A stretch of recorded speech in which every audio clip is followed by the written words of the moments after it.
Welcome back to V4 motivational channel. ನಮಸ್ಕಾರ ಸ್ನೇಹಿತರೆ. ಕಾಣದ ಕೈಗಳಿಂದ ಸಾವಿರಾರು ಕುತಂತ್ರಗಳು ನಡೆದರೇನಂತೆ ಮೇಲೊಬ್ಬ ಎಲ್ಲವನ್ನು ವೀಕ್ಷಿಸುತ್ತಿರುವನು, ನಿಮ್ಮ ಕಣ್ಣೀರಿನ ಎಲ್ಲ ಹನಿಗಳಿಗೆ ನ್ಯಾಯ ನೀಡುವನು. ನಿಮಗಿದು ತಿಳಿದಿರಲಿ ಸ್ನೇಹಿತರೆ, ಎಲ್ಲ ಬಿದಿರುಗಳು ಕೊಳಲುಗಳಾಗುವುದಿಲ್ಲ. ಕೆಲವರಿಗೆ ದೋಣಿಗಳಾಗುತ್ತದೆ, ಕೆಲವರಿಗೆ ಏಣಿಗಳಾಗುತ್ತದೆ, ಇನ್ನು ಕೆಲವರಿಗೆ ಮನೆಗಳಾಗುತ್ತದೆ. ಹಾಗೆಯೇ ಜೀವನ ಅಲ್ವಾ? ನಾವು ಎಲ್ಲರಿಗೂ ಒಳ್ಳೆಯವರಾಗಲು ಸಾಧ್ಯವಿಲ್ಲ ಸ್ನೇಹಿತರೆ. ನಮ್ಮ ಆತ್ಮಸಾಕ್ಷಿಗೆ ನಾವು ಒಳ್ಳೆಯವರಾಗಿದ್ದರೆ ಸಾಕು. ಒಂಟಿಯಾದೆ ಎಂದು ಕೊರಗಬೇಡಿ. ಯಾಕೆಂದರೆ ಸೂರ್ಯನು ಒಂಟಿ, ಚಂದ್ರನು ಒಂಟಿ, ಆದರೆ ಜಗಕ್ಕೆ ಬೆಳಕು ನೀಡುತ್ತಿಲ್ಲವೇ? ನೀವು ಒಂಟಿಯಾದಾಗಲೇ ನೀವೇನು ಎಂದು ನಿಮಗೆ ತಿಳಿಯುವುದು, ನಿಮ್ಮ ಸಾಮರ್ಥ್ಯ ಎಷ್ಟು ಎಂದು ನಿಮಗೆ ಅರಿವಾಗುವುದು. ಸೂರ್ಯಚಂದ್ರರಂತೆ ನೀವು ಜಗತ್ತಿಗೆ ಬೆಳಕು ನೀಡುವುದು ಬೇಡ. ನಿಮ್ಮ ಬದುಕಿಗೆ ನೀವು ಬೆಳಕಾಗಿ ಸಾಕು. ಆಗ ನಿಮ್ಮ ಬದುಕು ಧನ್ಯ. ಒಮ್ಮೆ ಅರ್ಜುನ ಕೃಷ್ಣನನ್ನು ಕೇಳಿದ, ಜೀವನ ಎಂದರೇನು ಎಂದು. ಆಗ ಶ್ರೀಕೃಷ್ಣ ನಗುತ್ತಾ ಹೇಳುತ್ತಾನೆ, ನಾಳೆ ಎಂಬುದು ಶತ್ರು, ಇವತ್ತು ಎಂಬುದು ಸಂಬಂಧಿಕರು, ಈಗ ಎಂಬುದೇ ಮಿತ್ರ, ಈ ಕ್ಷಣ ಎಂಬುದೇ ಜೀವನ ಎಂದು ಉತ್ತರಿಸಿದನು. ಕೃಷ್ಣ ಹೇಳಿದ್ದು ಯುದ್ಧ ಮಾಡು, ಎದುರಿಗೆ ನಿನ್ನವರಿದ್ದರೂ ಸರಿ. ಆದರೆ ಬುದ್ಧ ಹೇಳಿದ್ದು ಪ್ರೀತಿ ಮಾಡು, ಎದುರಿಗೆ ನಿನ್ನ ಶತ್ರು ಇದ್ರೂ ಸರಿ. ಕೃಷ್ಣ ಹೇಳಿದ ಎರಡು ಮಾತುಗಳು ಮುಂಜಾನೆಯನ್ನು ಹೊಸ ಭರವಸೆಯೊಂದಿಗೆ ಪ್ರಾರಂಭಿಸಲು ಸ್ಫೂರ್ತಿಯನ್ನು ತುಂಬುತ್ತದೆ. ನೀನು ಯಾವತ್ತೂ ಒಂಟಿಯಲ್ಲ, ನಿನ್ನ ಜೊತೆಯಲ್ಲಿ ನಾನಿರುವೆ. ಈ ಕ್ಷಣದ ನೋವು, ಈ ಕ್ಷಣದ ಅಂತ್ಯವೂ ಶಾಶ್ವತವಲ್ಲ. ಯಾವ ವ್ಯಕ್ತಿಯು ತನ್ನ ಜೀವನದಲ್ಲಿ ಕೆಟ್ಟ ದಿನಗಳನ್ನು ನೋಡಿರುತ್ತಾನೋ ಅವನು ಬೇರೆಯವರಿಗೆ ಕೆಟ್ಟದ್ದನ್ನು ಬಯಸುವುದಿಲ್ಲ, ಒಳ್ಳೆಯದನ್ನೇ ಬಯಸುತ್ತಾನೆ. ಮನಸ್ಸಿನಲ್ಲಿ ಕೊಳಕು ತುಂಬಿ ಹೊರಗಡೆ ಚಿನ್ನದಂತೆ ಹೊಳೆಯುವ ಬದಲು ಒಳಗಡೆ ಜೇನಿನಂತೆ ಸಿಹಿ ತುಂಬಿಕೊಂಡು ಹೊರಗಡೆ ಮಣ್ಣಿನ ಮಡಿಕೆಯ ಹಾಗೆ ಇದ್ದರೂ ಪರವಾಗಿಲ್ಲ. ಹೊಳೆಯುವುದು ಮುಖ್ಯವಲ್ಲ, ಒಳ್ಳೆಯ ಮನಸ್ಸು ಇರುವುದು ತುಂಬಾನೇ ಮುಖ್ಯ. ಒಳ್ಳೆಯದೇ ಆಗಲಿ ಕೆಟ್ಟದ್ದೇ ಆಗಲಿ ಮೊದಲು ಯಾರಿಗೆ ಹೇಳಬೇಕು ಎಂದು ನಿಮ್ಮ ಮನಸ್ಸು ಬಯಸುತ್ತದೆಯೋ ಅವರನ್ನು ನೀವು ಈ ಪ್ರಪಂಚದಲ್ಲಿ ಎಲ್ಲರಿಗಿಂತ ಹೆಚ್ಚಾಗಿ ಪ್ರೀತಿಸುತ್ತೀರಿ ಎಂದರ್ಥ. ಕಷ್ಟದಲ್ಲಿ ತಾಳ್ಮೆ, ನಷ್ಟದಲ್ಲಿ ಸಹನೆ, ತೊಂದರೆಯಲ್ಲಿ ಶಾಂತಿ, ದುಃಖದಲ್ಲಿ ಸಮಾಧಾನ ಇದ್ದವರಿಗೆ ಬಾಳಿನಲ್ಲಿ ಯಾವ ಭಯವೂ ಇರುವುದಿಲ್ಲ. ಸತ್ಯದ ದಾರಿಯಲ್ಲಿ ನಡೆಯುವ ಜನರಿಗೆ ಅಡ್ಡಿ ಆತಂಕಗಳು, ಸಮಸ್ಯೆಗಳು ಅವಶ್ಯಕವಾಗಿ ಎದುರಾಗುತ್ತದೆ. ಆದರೆ ಪರಮಾತ್ಮನು ಅವರ ಜೀವನದ ದೋಣಿಯನ್ನು ಎಂದಿಗೂ ಮುಳುಗಲು ಬಿಡುವುದಿಲ್ಲ. ಜೀವನದಲ್ಲಿ ಯಾವತ್ತಾದರೂ ಸೋತೆನೆಂದು ಅನಿಸಿದ್ದಲ್ಲಿ, ಯಾವ ಮಾರ್ಗವೂ ಕಾಣದೆ ಕಂಗಾಲಾಗಿ ಹೋದಲ್ಲಿ ಅವಶ್ಯಕವಾಗಿ ಭಗವದ್ಗೀತೆಗೆ ಶರಣಾಗಿ, ಅಲ್ಲೊಂದು ಬೆಳಕು ನಿಮಗೆ ಖಂಡಿತ ಕಾಣುವುದು. ದ್ವೇಷ ಎಂಬುದು ಹೆಗಲೇರಿದ ಭಾರದ ಚೀಲದಂತೆ. ನೀವು ದ್ವೇಷ ಮುಂದುವರಿಸಿದಷ್ಟು ನಿಮ್ಮ ಹೆಗಲ ಮೇಲೆಯೇ ಇರುತ್ತದೆ. ಹೀಗೆ ಎಷ್ಟು ದಿನ, ಎಷ್ಟು ತಿಂಗಳು, ಎಷ್ಟು ವರ್ಷಗಳ ಕಾಲ ಈ ಭಾರವನ್ನು ಹೊರುತ್ತಾ ಇರುತ್ತೀರಿ? ಅದನ್ನು ಸ್ವಲ್ಪ ಕೆಳಗೆ ಇಳಿಸಿ. ಮಿತ್ರತ್ವದ ಕೈ ಚಾಚಿಬಿಡಿ, ಆಗ ಜೀವನದ ಬೆಟ್ಟವನ್ನು ಸುಲಭವಾಗಿ ಏರಬಹುದು. ಕಾಲ ಉತ್ತರ ಕೊಡುವಾಗ ಸಾಕ್ಷ್ಯಗಳ ಅವಶ್ಯಕತೆ ಇರುವುದಿಲ್ಲ ಸ್ನೇಹಿತರೆ. ಒಮ್ಮೆ ಅರ್ಜುನ ಶ್ರೀಕೃಷ್ಣನಿಗೆ ಹೇಳಿದ, ಗೋಡೆಯ ಮೇಲೆ ಒಂದು ಸಂದೇಶ ಬರಿ. ಅದು ಹೇಗಿರಬೇಕೆಂದರೆ, ಖುಷಿಯಲ್ಲಿದ್ದಾಗ ಓದಿದರೆ ದುಃಖವಾಗಬೇಕು, ದುಃಖದಲ್ಲಿದ್ದಾಗ ಓದಿದರೆ ಖುಷಿಯಾಗಿರಬೇಕು ಎಂದು. ಆಗ ಶ್ರೀಕೃಷ್ಣನು ಬರೆದನು, ಈ ಸಮಯ ಕಳೆದು ಹೋಗುತ್ತದೆ ಎಂದು. ಜೀವನದಲ್ಲಿ ನೀವು ಎಂದೋ ಯಾರಿಗೋ ಮಾಡಿದ ಒಂದು ಉಪಕಾರ ಯಾವತ್ತೂ ವ್ಯರ್ಥವಾಗುವುದಿಲ್ಲ ಸ್ನೇಹಿತರೆ. ಯಾವುದೋ ಒಂದು ರೂಪದಲ್ಲಿ ನಿಮ್ಮ ಬಳಿ ಒಂದಲ್ಲ ಒಂದು ರೀತಿಯಲ್ಲಿ ಬಂದೇ ಬರುತ್ತದೆ. ನೀವು ಜೀವನದಲ್ಲಿ ಕಳೆದುಕೊಂಡಿರುವುದರ ಬಗ್ಗೆ ಯೋಚಿಸಿ ದುಃಖಪಡುವಾಗಲೇ ಭಗವಂತನು ನೀವು ಕಳೆದುಕೊಂಡಿದ್ದನ್ನು ಮರೆಸಲು ಉತ್ತಮವಾದುದನ್ನು ಕೊಟ್ಟೇ ಕೊಡುತ್ತಾನೆ. ತಾಳ್ಮೆಯಿರಲಿ, ಅವನ ಮೇಲೆ ನಂಬಿಕೆ ಇಡಿ.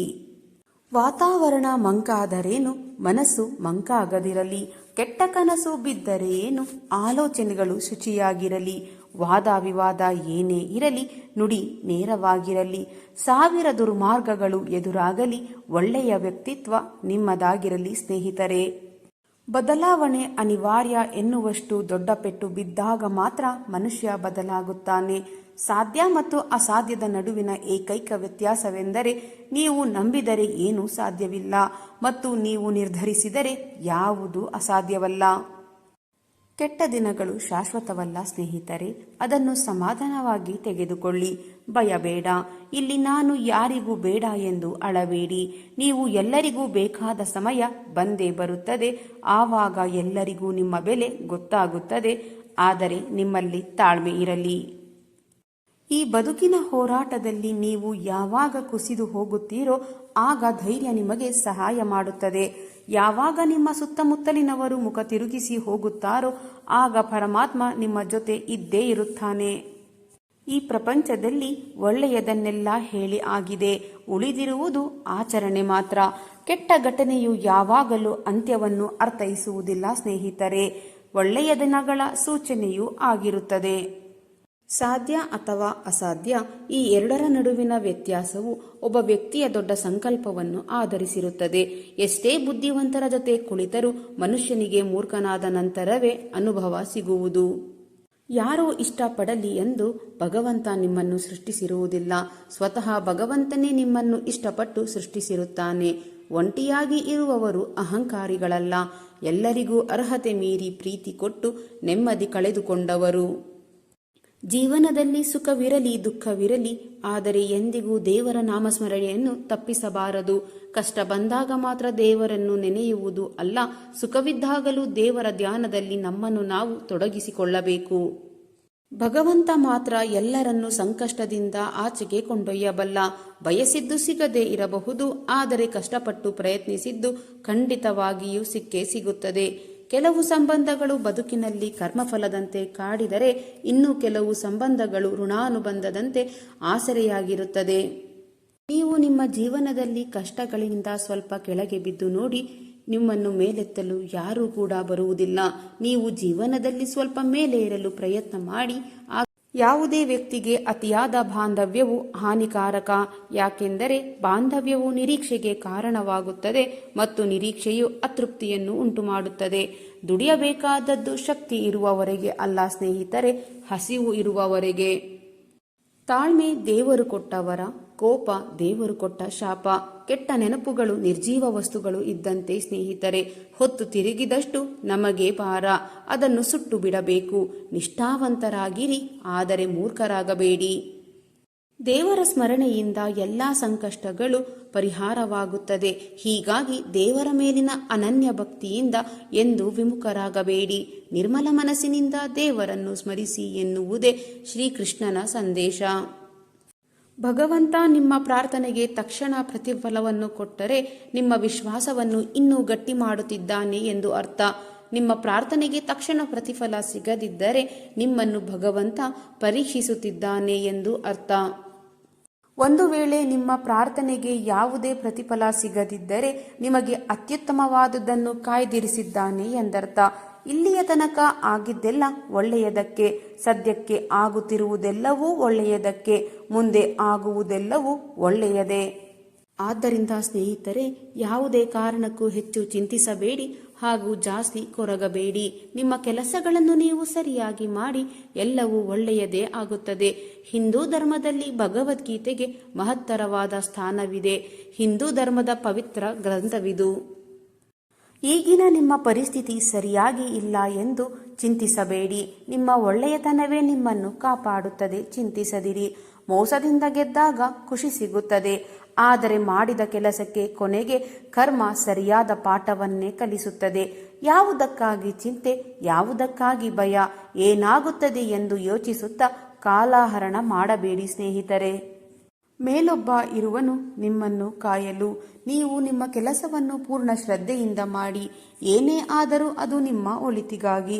ಸುಳ್ಳಿಗೆ ಭಯ ಹೆಚ್ಚು, ಅದಕ್ಕಾಗಿ ಅದು ಯಾವಾಗಲೂ ಮತ್ತೊಂದು ಸುಳ್ಳಿನ ಜೊತೆ ಹೋಗಲು ಬಯಸುತ್ತದೆ. ಆದರೆ ಸತ್ಯಕ್ಕೆ ಧೈರ್ಯ ಹೆಚ್ಚು, ಹಾಗಾಗಿ ಒಂಟಿಯಾಗಿಯೇ ಸಾಗುತ್ತದೆ. ನೀವು ಕಷ್ಟದಲ್ಲಿ ಇದ್ದಾಗ ನಿಮಗೆ ದಾರಿ ಕಾಣುತ್ತಿಲ್ಲ ಎಂದು ದೇವರನ್ನು ದೂರಬೇಡಿ. ಸ್ವಲ್ಪ ತಾಳ್ಮೆ ಇರಲಿ. ದೇವರು ನಿಮಗಾಗಿ ಹೊಸ ದಾರಿಯನ್ನೇ ಸೃಷ್ಟಿಸುತ್ತಿರಬಹುದು. ಒಳ್ಳೆಯ ಸಂಬಂಧವನ್ನು ಪ್ರೀತಿ ಕೊಟ್ಟು ಉಳಿಸಿಕೊಳ್ಳಿ. ಕೆಟ್ಟ ಸಂಬಂಧಗಳನ್ನು ಮೌನವಾಗಿದ್ದು ದೂರ ಮಾಡಿಕೊಳ್ಳಿ. ಯಾವುದು ನಿಮ್ಮ ಭಾಗ್ಯದಲ್ಲಿ ಇದೆಯೋ ಅದು ನಿಮಗೆ ಖಂಡಿತವಾಗಿಯೂ ಸಿಕ್ಕೇ ಸಿಗುತ್ತದೆ. ಯಾವುದು ನಿಮ್ಮದಲ್ಲವೋ ಅದನ್ನು ನೀವು ಎಷ್ಟೇ ಪ್ರಯತ್ನಿಸಿದರೂ ನಿಮಗೆ ಸಿಗುವುದಿಲ್ಲ.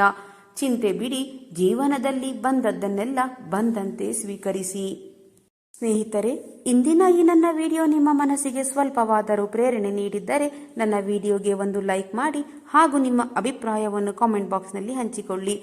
ನನ್ನ ಪ್ರಯತ್ನ ನಿಮಗೆ ಇಷ್ಟವಾಗಿದ್ದರೆ ದಯವಿಟ್ಟು ಈಗಲೇ ನನ್ನ ಚಾನಲನ್ನು ಸಬ್ಸ್ಕ್ರೈಬ್ ಮಾಡಿಕೊಳ್ಳಿ. ಹಾಗೆಯೇ ಕೆಳಗೆ ಕಾಣುತ್ತಿರುವ ಹೈಪ್ ಬಟನ್ ಮೇಲೆ ಕ್ಲಿಕ್ ಮಾಡುವುದರ ಮೂಲಕ ನಿಮ್ಮ ಬೆಂಬಲ ನೀಡಿ. ನಿಮ್ಮ ಬೆಂಬಲವೇ ನನ್ನ ಶಕ್ತಿ. ಮತ್ತೆ ಮುಂದಿನ ವಿಡಿಯೋದಲ್ಲಿ ಇದೇ ರೀತಿಯ ಹೊಸ ಮೋಟಿವೇಶನಲ್ ಮಾಹಿತಿಯೊಂದಿಗೆ ಮತ್ತೆ ಭೇಟಿಯಾಗೋಣ. ಅಲ್ಲಿಯವರೆಗೆ ಸಕಾರಾತ್ಮಕವಾಗಿ ಯೋಚಿಸಿ ಸಂತೋಷವಾಗಿ ಬಾಳಿರಿ. ಧನ್ಯವಾದಗಳು.